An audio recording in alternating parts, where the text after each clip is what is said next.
When does a tech company become a media organization? We discuss how much power Facebook has over the global media landscape and ask if it should be more transparent about how it takes what are effectively editorial decisions. Also on today's program, the male models calling for equal pay. We look at the gender pay gap in the fashion industry. And in Picture This, taking to the skies over New Mexico for the biggest hot air balloon festival in the world.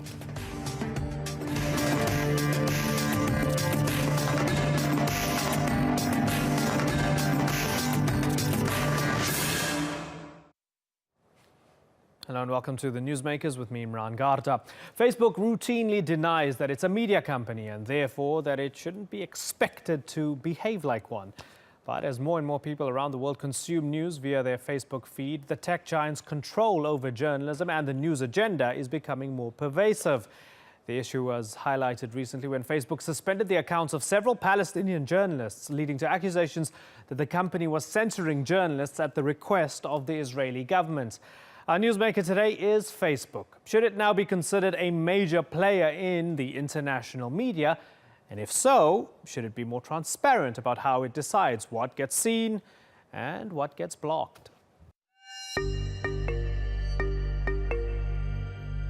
1 in 7 people in the world use Facebook every day. For many of those users, it's become a major news source. So when Facebook takes down a post or suspends an account, it can lead to claims of political bias and censorship. The latest example was the company's suspension of the accounts of 7 Palestinian journalists. Editors from the Shahab news agency and the Quds news network had their accounts suspended without warning. Facebook later reinstated the accounts and apologised, but Palestinian activists are accusing the company of censorship. And they say the tech giant has struck a deal with the Israeli government to tackle so-called incitement, and is adopting the Israeli government's definition of what incitement is. It's not the first time Facebook has been caught up in a media storm. Philando Castile was shot dead by police in Minnesota earlier this year. The incident was broadcast in real time on Facebook Live by his girlfriend. And the officer just shot him in his arm. It was viewed more than 1 million times before Facebook took it down. The company said it was a technical glitch and put it back up, with a warning about graphic content. A sign that the company is making editorial decisions. And in another controversy, this defining image of the Vietnam War was repeatedly deleted from accounts, including the Norwegian Prime Minister's, because of nudity. What Facebook is doing by deleting photos like this, as good as their intentions are, is to edit our common history. And that's the problem. Facebook has become a news editor.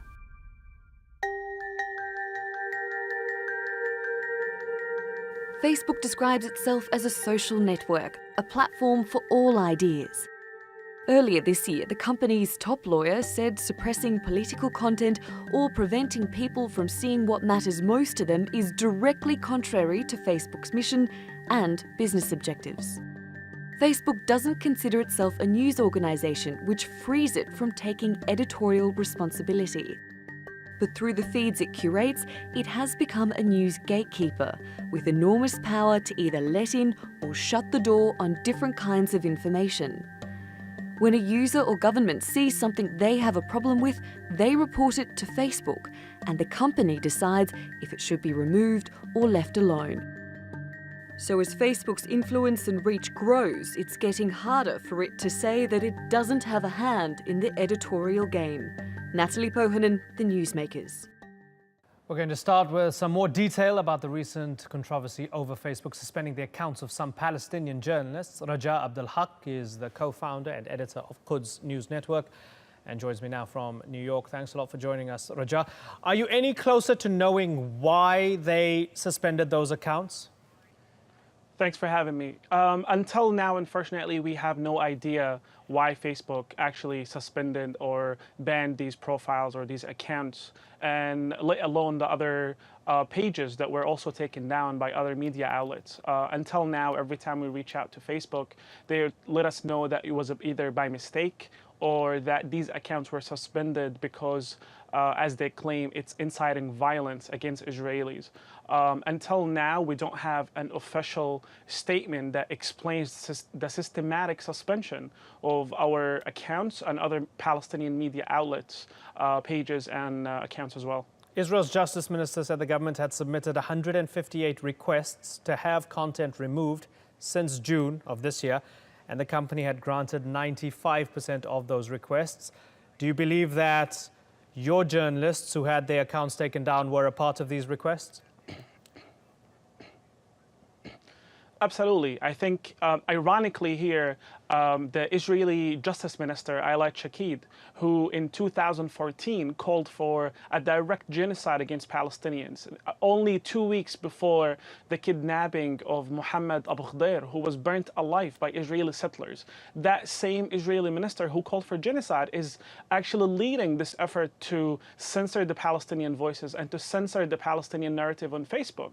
And that campaign that is led by the Israeli government with the help of Facebook is literally designating any voice that is working to expose the Israeli occupation, that is working to expand on the Palestinian narrative and utilize the social media that was claimed to be founded on freedom of speech principles. We are trying to utilize it to spread the message, to raise awareness about our cause. And yet, anybody that says anything that is against the Israeli mainstream propaganda is automatically labeled anti-Semitic or automatically labeled as terrorists. So we refuse, and we don't accept the fact that Palestinian journalists are being called terrorists or being called that they are inciting violence for merely exposing the reality or the facts on the ground that the Palestinians have to suffer day to day because of the Israeli occupation. Right. So there were journalists from Shihab Agency and Quds News Network, your news network. The Israelis say Quds is affiliated with Hamas. Are you affiliated with Hamas?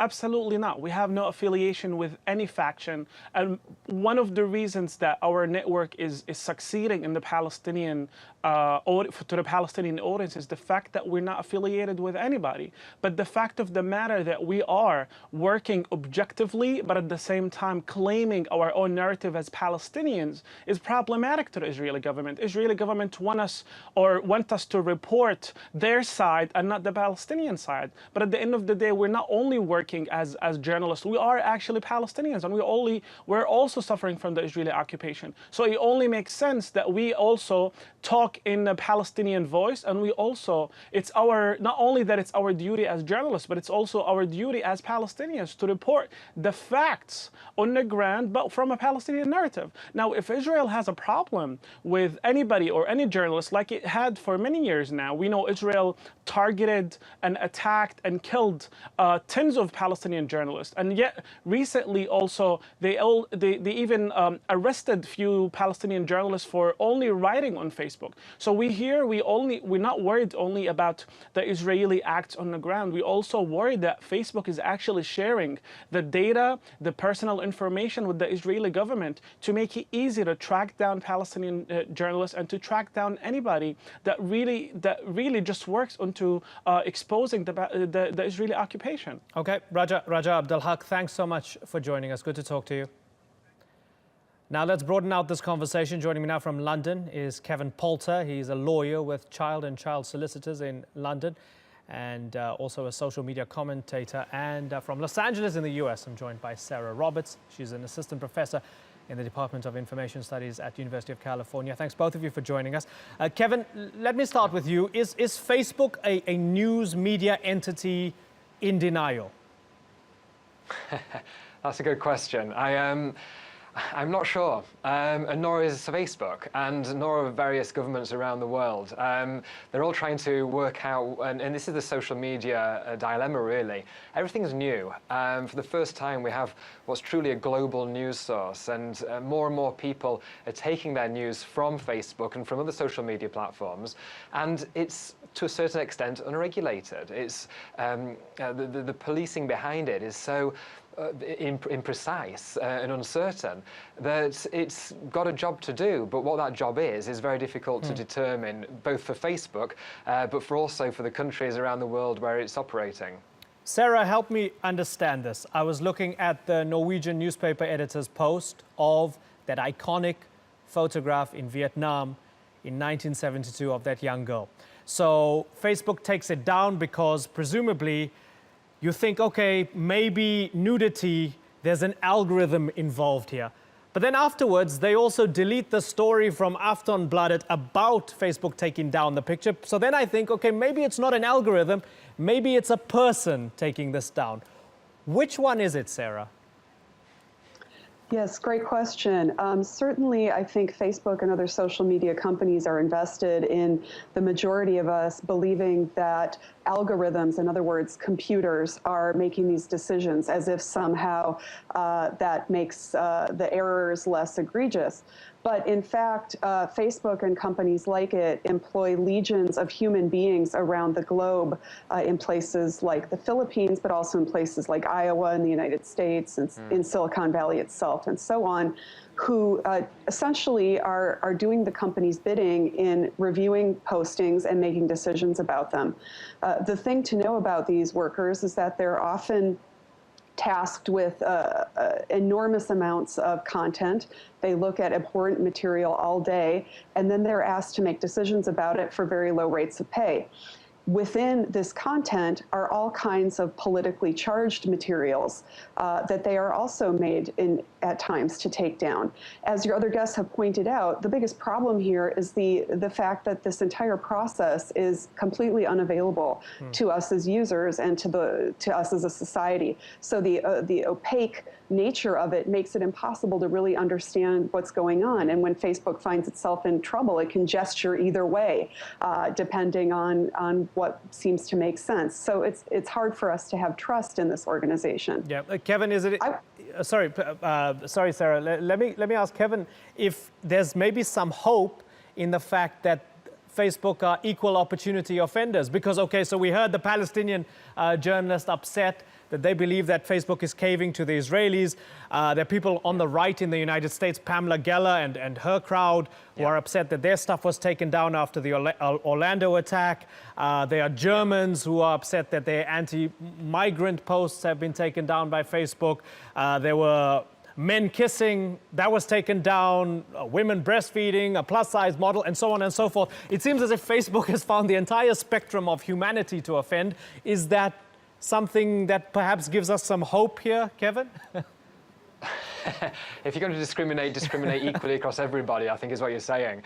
It's a fairness issue, and there's transparency, which has already been alluded to, and we just don't know what that is. And the difficulty that Facebook has is that the algorithms are doing a certain job, but also it's responsibility on all of us to report offensive posts, things that we maybe are against or opposed to.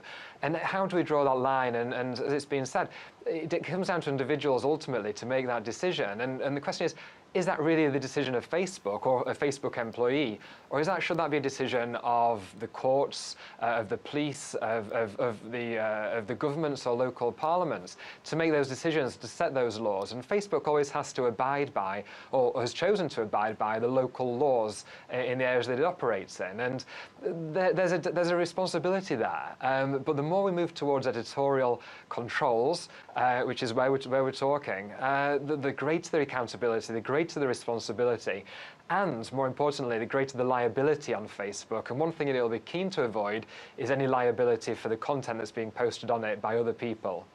Interesting point there. Sarah, we look at Twitter, we look at Reddit, and other such platforms. They're often accused of allowing too much. A lot of people are calling for more censorship. They're saying, oh, I'm being trolled, or somebody's abusing me verbally and harassing me, and so on and so forth on there. So they're accused of allowing too much. Facebook's being accused of too much censorship. Where do you draw the line, and who gets to decide what's, I guess, the happy medium? Well, I think in the case of Facebook, one of the points that it was made in the report is that what it's doing primarily is circulating the news. It's not actually a content creator in and of itself.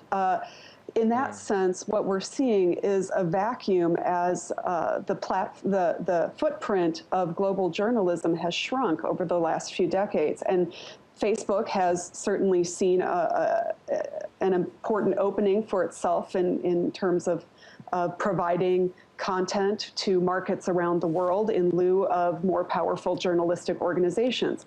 But what it does is it does so without the lengthy and long-standing ethical frameworks under which journalists globally operate. And so it really is doing the news without any training or guidance to do it. And it has conflated it, as your guest just described, with its desire to enter markets globally. So it cuts deals around the world with governments. Certainly to be in Turkey, it's had to make decisions about disallowing certain content there and elsewhere in the world in order to gain potentially hundreds of millions of users. Who can fault a company that is profit-making and seeking revenue for its shareholders to do that, right? But socially and from a collective standpoint, I think we need to ask what's missing for us that Facebook is filling in. So, Kevin, do you believe that it would be bad for business, as Sarah's saying, for Facebook to come out and stop being opaque and to say, hey, we're transparent. Yes, we know, we're curating the news for you. We're deciding on what you're going to see through your social media echo chamber, and that's okay because this is what we do. That would be bad for business for them. It's better to be opaque. Facebook is all about generating more and more users, of course it is, and it's got a responsibility to its shareholders on that basis. But when we start talking about doing deals with governments, that's all well and good, so long as the deals that are done are, as we've said, transparent and that people can see what those deals are, what the responsibilities are, what people are entitled to post and what they shouldn't be posting. And that's when it comes down to the local governments and the local state law to make those decisions and to make that sort of public knowledge so that people can understand what they should and shouldn't be doing. Kevin Poulter and Sarah Roberts, good to talk to you. Thank you very much. Thank you.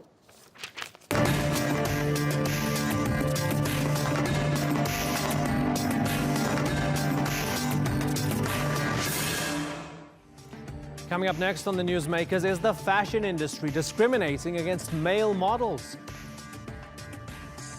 And in Picture This, hundreds of hot air balloons take to the skies in New Mexico for the biggest festival of its kind in the world.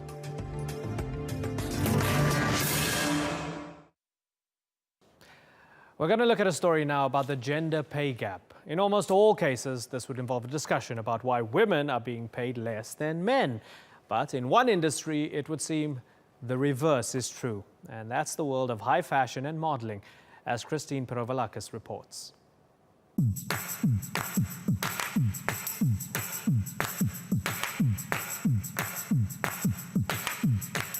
They're stylish and attractive.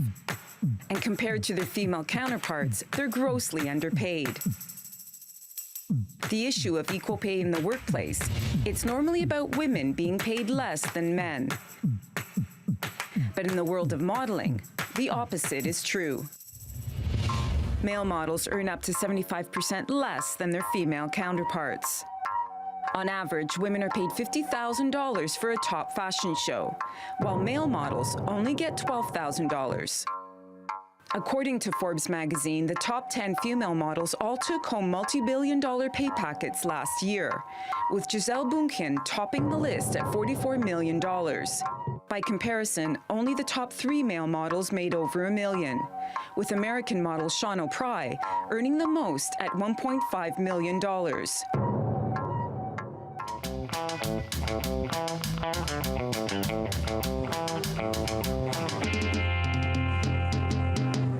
The problem of pay extends not only to the runway, but also to billboards, TV adverts, and magazine advertising. The fashion pay divide was fueled with the army of highly paid supermodels in the 1980s. Back then, Linda Evangelista famously told Vogue magazine that she and her supermodel friends didn't wake up for less than $10,000 a day. Past male models who have come close to supermodel status include Mark Vandaloo and Nick Kamen. But their success was no match for the likes of Cindy Crawford, Naomi Campbell, and Christy Turlington. One reason the fashion industry gives for the gender pay gap is sales. While women's fashion is worth $620 billion a year globally, the men's industry is only worth $400 billion. But that stands to change. Men are spending a lot more on taking care of themselves than they did a decade ago. And as more men go out and buy clothes and grooming products, could the industry's growth mean that male models also play catch-up in the pay race? Christine Pirovolakis, The Newsmakers. I'm joined now from London by Roger Frampton. He's a model represented by Premier Model Management Agency. Roger, good to talk to you. Now, in every other industry, well, nearly every other industry, this is the other way around, and the male paycheck dominates and women are fighting for gender pay equality. Does that make your job harder when you say, hey, male models need to be paid more? Does it make it harder for people to take you seriously? Yes, I believe so. I mean, generally, the gap is about 18%. And in modelling, we're looking at a bigger gap of, say, 75% between female and male models' income. Now, when people give you the market forces argument, when they say there's a greater demand for female models than male models, that, you know, for whatever reasons, whether you want to look at it sort of from an economic perspective, a sociological perspective, anthropological perspective, whatever, there's a greater demand for women than there is for men. That's why the market dictates that. What do you reply to that? My response to that is it's now become a level playing field. I mean, 20 years ago, I would have highly agreed when I first started modeling about 13 years ago. And definitely it was a women-dominated market. Now more than ever, in fact, 91% of men are out buying fashion clothes. There was a term coined in 1994 called metrosexual, and now metrosexual is commonplace. And in fact, there's one stat that says young men are spending more on shoes than women. Have you found much support from among female models to bring male models up to earning what they're earning? Yeah, absolutely, because I'm not asking for a reduction in a female model's salary. I'm just asking for an increase in men's. How about those who say that male models have more longevity? So you're more likely to maybe get a deal at 40 to model suits or whatever than a woman is at 40, and that perhaps you're getting paid less now, but over the long run, you might have a longer career than the average female model. Yeah, again, I mean, I would have agreed with that 10 to 15 years ago, but now, because they've introduced, it's more socially acceptable for a normal size woman, so size 8, 10, 12, 14, a woman can work up to any age now, whereas before it was more size 6, you know, US size 0, strictly only, and now it's become more normal for women to work at an older age. So I think that argument's kind of gone. How long do you think it's going to take you to get complete pay equity or pay equality? As long as it takes, really. I mean, I don't know how much I've got left of my career, but I will keep campaigning. Okay, and how are you campaigning? I've read a couple of articles. We're doing this interview here. You're sort of setting out, you know, your ideas. How else are you campaigning to let people know about this? I think it's just more about creating awareness. You know, I think it's great that women are asking for equal pay in all other industries, and I think people are shocked when I say there's a 75% difference. So it's more just, you know, we spoke to the BBC in England last week, and now it's great that we're able to speak to you guys again, and it's just becoming more familiar, just getting the subject out there so people know that it's happening, essentially. Okay, Roger Frampton, good to talk to you. Thank you very much for joining us. Thank you for having me.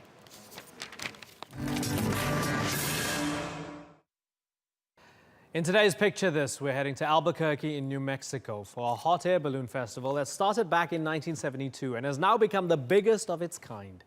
Let's take a look.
You've been watching this edition of the Newsmakers with me, Imran Garda. Thank you for watching. See you tomorrow. Bye-bye.